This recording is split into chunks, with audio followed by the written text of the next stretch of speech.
Les démons nés humains sont des êtres sataniques dotés d'un corps humain. En effet, les démons ont le pouvoir de revêtir un corps humain avant même la naissance, à la conception, avant le stade embryonnaire. Les démons nés humains ou humains nés démoniaques donnent l'impression de grandir comme les autres êtres humains. Mais ce sont des êtres supérieurs dès le départ. Leurs dons et leurs pouvoirs magiques proviennent de Satan, leur maître. Les démons nés humains sont présents dans toute la société et dans tous les corps de métier. Ils sont absolument nombreux dans la sphère médiatique, sur Internet, particulièrement dans la musique, le cinéma, la comédie, les vidéos sur Internet, le journalisme, la pornographie et bien sûr la politique, car les idéologies sataniques véhiculées par ces corps de métier influent sur les masses. Les démons nés humains ou démons sous apparence humaine ont un accès rapide à la célébrité, de par leur statut de démon. Par exemple, ils peuvent manipuler de manière paranormale leur nombre de vues sur Internet et leur visibilité. Les démons nés humains sont reconnaissables par ce qu'ils mettent en avant, et ce qu'ils mettent en avant est systématiquement contraire à la parole de Dieu. Déviance sexuelle, débauche sexuelle, pédophilie, alcoolisme, consommation de drogue, violence, amour de l'argent, starification, célébrité, vedette, star, people, ce qui correspond à de l'idolâtrie, contraire à la parole de Dieu.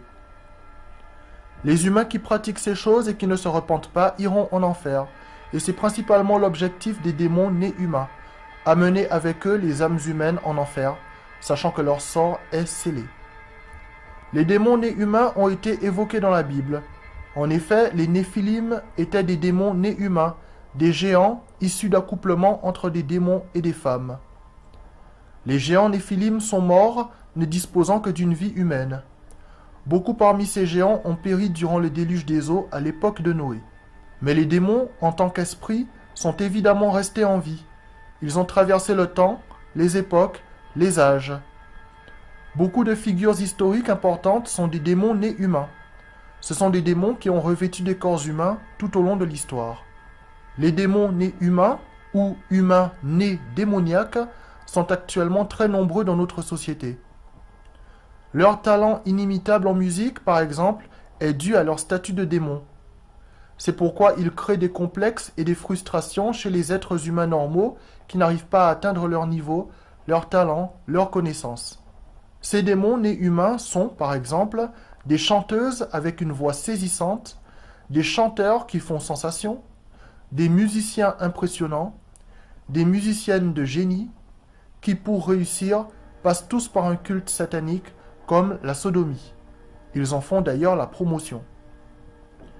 D'autres cultes sataniques sont pratiqués par les démons nés humains, tels que les sacrifices humains, les viols sur enfants, les rituels sataniques, le spiritisme, la sorcellerie.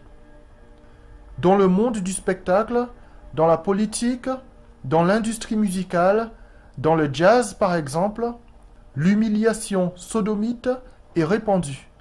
Il s'agit d'un des cultes obligatoires rendus à Satan. Comme cela a été dit, les démons nés humains ou humains nés démoniaques sont des êtres sous apparence humaine qui créent la frustration chez les êtres humains normaux.